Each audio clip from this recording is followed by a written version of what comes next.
नमस्कार विद्यार्थी मित्रांनो, तुमचं स्वागत आहे EMPC जर्नी यूट्यूब चॅनलमध्ये। आजच्या या व्हिडिओमध्ये आपण डिपार्टमेंटल PSIचा जो मेन्सचा पेपर होता तो आपण पाहणार आहोत, जो 29 डिसेंबरला झाला होता, म्हणजे आज झाला होता। तो पेपर आपण पाहणार आहोत, जे की परीक्षेच्या पुढील परीक्षेसाठी उपयुक्त ठरणारे प्रश्न आपण पाहणार आहोत। तर चला सुरुवात करूया आजच्या व्हिडिओला। जर तुम्ही चॅनलवरती नवीन असाल तर चॅनलला नक्की सबस्क्राइब करा। पहिला प्रश्न पाहूया। जगण्याच्या अधिकारात मरणाच्या अधिकाराचा समावेश नाही हे कोणत्या प्रकरणात ठरवण्यात आले होते? तर हे गियान कौर विरुद्ध पंजाब सरकार ह्या खटल्यामध्ये सांगण्यात आलं होतं की मरणाचा अधिकाराचा समावेश नाही आहे, आणि हा खटला 1996चा होता। पुढचा प्रश्न खालील विधाने विचारात घ्या। विधान 1, भारतीय राज्यघटनेत अनुच्छेद 21 नुसार कायद्याने योग्य प्रक्रिया प्रदान करणे आवश्यक आहे। तर कायदा 21 मध्ये कायद्याने योग्य प्रक्रिया नसून कायद्याने प्रस्थापित पद्धतीशिवाय असं म्हटलेलं आहे, आणि जी कायद्याने योग्य प्रक्रिया होती ती नंतर खटल्या मनेका गांधी खटला 1978 मध्ये ते ॲड करण्यात आलं होतं, त्यामुळे हे विधान चूक आहे। त्या विधान 2 पाहूया। त्या कायद्याने अनुच्छेद 14 आणि 19च्या आवश्यक बाबी पूर्ण केल्या पाहिजेत, हे बरोबर आहे, त्यामुळे विधान 2 बरोबर आहे आणि 1 चूक आहे। आणि जे अनुच्छेद 21 आहे त्याच्यासाठी 2 खटले आहेत, एक A.K. गोपालन खटला 1950चा आणि मनेका गांधी खटला 1978। पुढील प्रश्न, भारतीय राज्यघटनेतील अनुच्छेद 21A खालील दुरुस्तीद्वारे जोडण्यात आले। 21A विचारले। 21A मध्ये 86वी घटना दुरुस्ती 2002ची आहे। 48व्या घटना दुरुस्तीने पंजाबमधील जी राष्ट्रपती राजवट होती ती 1 वर्षाने वाढवली होती।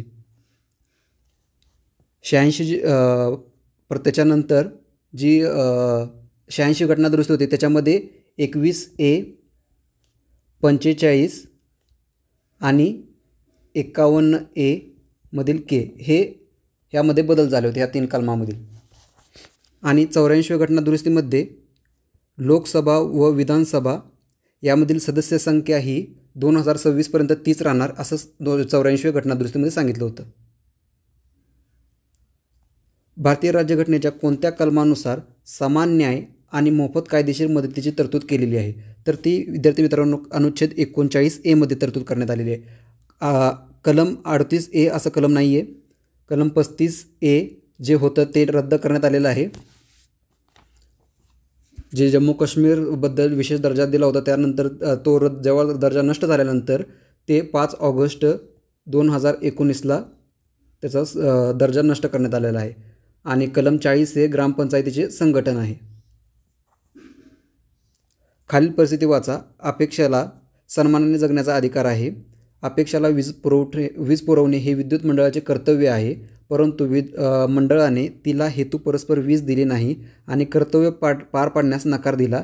सदरबाबत अपेक्षाने दावा दाखल केला। अपेक्षाला वीज पुरवठा सुरळीत करण्याचे बोर्डाला आदेश देण्यासाठी न्यायालयाने खालीलपैकी कोणती रेट जारी करू शकते?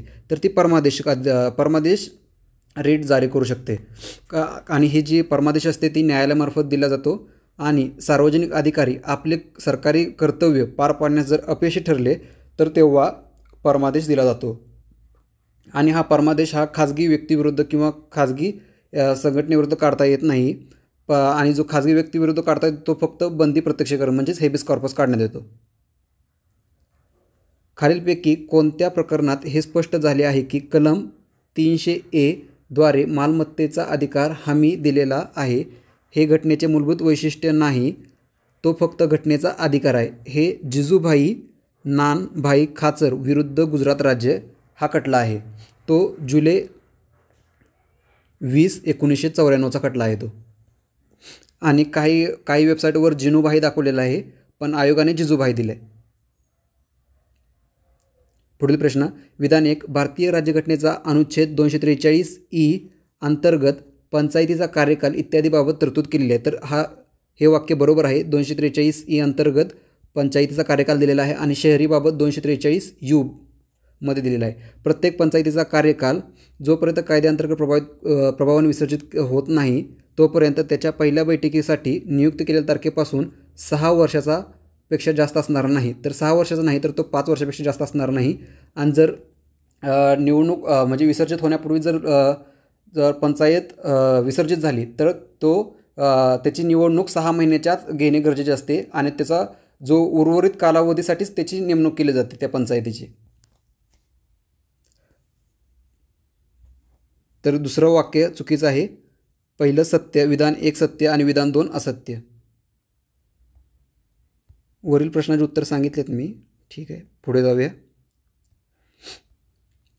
खालीलपैकी कोणता एक पर्याय योग्य क्रमानुसार आहे?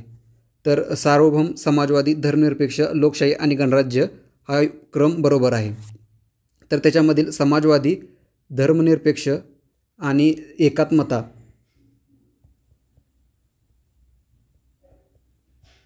ह्या 3 बाबी 42व्या घटनादुरुस्ती 1976ने ॲड करण्यात आले होते. पुढील प्रश्न, विवक्षित प्रकरणी क्षमा इत्यादी करण्याची आणि शिक्षादेश निलंबित करण्याची, त्यात सूट देण्याची किंवा ते सौम्य करण्याची राष्ट्रपतीची शक्ती भारतीय संविधानातील कोणत्या अनुच्छेदात उपलब्ध आहे? तर अनुच्छेद 69मध्ये उपराष्ट्रपतीची शपथ दिलेली आहे, उपराष्ट्रपतीची. अनुच्छेद 110मध्ये धनविधेयकाची व्याख्या दिलेली आहे आणि 280मध्ये वित्त आयोग दिलेला आहे. तर वरीलपैकी काहीही नाही.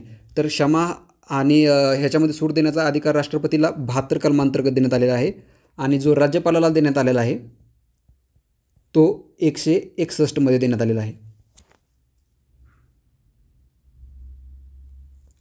पुढील प्रश्न, खालील विधाने विचारात घ्या. विधान 1, भारतातील धर्मस्वातंत्र्य हे सार्वजनिक व्यवस्था, नैतिकता आणि आरोग्य या बाबींच्या अधीन आहे. हे बरोबर आहे. धर्म या शब्दाची व्याख्या भारतीय राज्यघटनेच्या अनुच्छेद 32 नुसार केलेली आहे. तर हे वाक्य चुकीचं आहे, कारण की राज्यघटनेमध्ये धर्माची व्याख्या दिलेली नाही आहे. त्यामुळे विधान 1 बरोबर आहे आणि 2 चूक आहे. पुढील प्रश्न, खालील विधाने विचारात घ्या. उच्च न्यायालयाचे न्यायाधीश म्हणून नियुक्त होण्यासाठी व्यक्तीची पात्रता घटनेच्या अनुच्छेद 214 मध्ये नमूद केलेली आहे. तर हे वाक्य चूक आहे, कारण की जी पात्रता आहे ती 217(2) मध्ये देण्यात आलेली आहे. त्यामुळे हे वाक्य चुकीचं आहे. त्यांनी किमान 15 वर्षे भारताच्या हद्दीत न्यायिक कार्यालय सांभाळले असावे. तर हे पण वाक्य चुकीचं आहे, कारण की 10 वर्ष सांभाळणे आवश्यक आहे. त्यामुळे दोन्ही विधाने चूक आहेत. खालीलपैकी कोणत्या प्रकरणात सर्वोच्च न्यायालयामध्ये पेगॅसस सॉफ्टवेअर समस्येवर चर्चा झाली? तर ते मनोहर लाल शर्मा विरुद्ध युनियन ऑफ इंडियामध्ये त्या समस्येवर चर्चा झाली होती. कुठली समस्या होती? तर पेगॅसस सॉफ्टवेअर या समस्येवर चर्चा झाली होती. पुढील प्रश्न, जोड्या जुळवा. कलम 18मध्ये काय दिलेलं आलेलं आहे? तर पदव्या नष्ट करणे. कलम 18 2 फक्त हाच आहे ऑप्शन, त्यामुळे आपलं उत्तर मिळून जाते. कलम 15मध्ये काय दिलेलं आहे? तर धर्म, जात, लिंग, जन्मस्थान किंवा वंश या कारणास्तव भेदभाव करण्यास मनाई आहे. कलम 20मध्ये काय देण्यात आले? तर गुन्ह्यांसाठी दोषी ठरवताना संरक्षण. आणि कलम 21मध्ये जीवन आणि वैयक्तिक स्वातंत्र्याचे संरक्षण. पर्याय क्रमांक 1. खालीलपैकी कोणती जोडी योग्य प्रकारे जुळत नाही, म्हणजे चुकीची जोडी सांगितली? कलम 153मध्ये राज्यपाल, हे बरोबर आहे. कलम 154 राज्यपालाचे कार्यकारी अधिकार, हे पण बरोबर आहे. कलम 155 राज्यपालाची पदच्युती नाही आहे, तर त्याच्यामध्ये नियुक्ती आहे. त्यामुळे हे चुकीचं आहे. आणि कलम 156 राज्यपालांचा कार्यकाळ, हे बरोबर आहे. खालील विधानाचे अवलोकन करा. विधान 1, मूलभूत अधिकार हा पूर्ण अधिकार नाही. हे बरोबर आहे, कारण मूलभूत अधिकार हा पूर्ण नाही, कारण की आणीबाणीच्या वेळेस तो अधिकार तुमचा ताब्यात घेतला जाऊ शकतो. त्यामुळे हा पूर्ण अधिकार नाही आहे.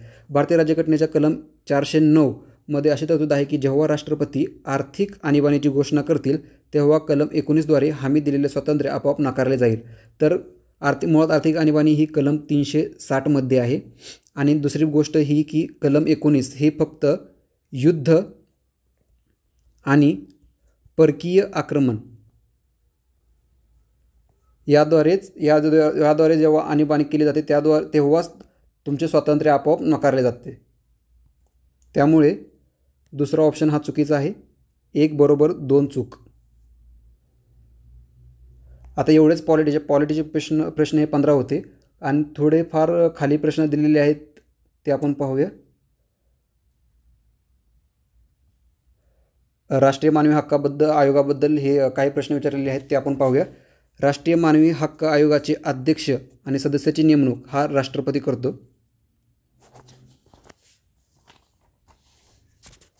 राष्ट्रीय मानवी हक्क आयोगाचा कोणता सदस्य आपली वयाची पूर्ण केल्यानंतर सदस्याचे पद धारण करणार नाही, तर ते 70 वर्षानंतर. 70 वर्षापर्यंत तो आपले पद धारण करू शकतो. आणि 3 वर्ष आणि 70 वर्ष.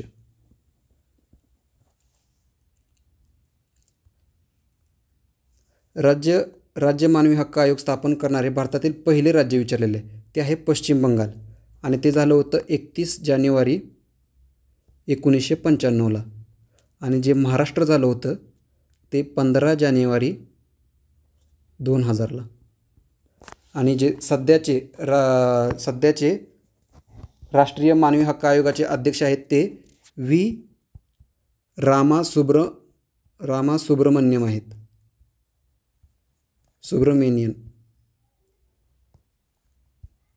तर एवढे प्रश्न हे तुमच्या पुढील परीक्षेसाठी उपयुक्त असणार आहेत. त्यामुळे हा अपेक्षा आहे शेवटपर्यंत तुम्ही व्हिडिओ पाहिला आहे. आणि जर पाहिला असेल तर तुम्हाला जर व्हिडिओ आवडला असेल तर व्हिडिओला नक्की लाईक करा आणि जर चॅनलला सबस्क्राईब केलं नसेल तर नक्कीच चॅनलला सबस्क्राईब करा. थँक्यू.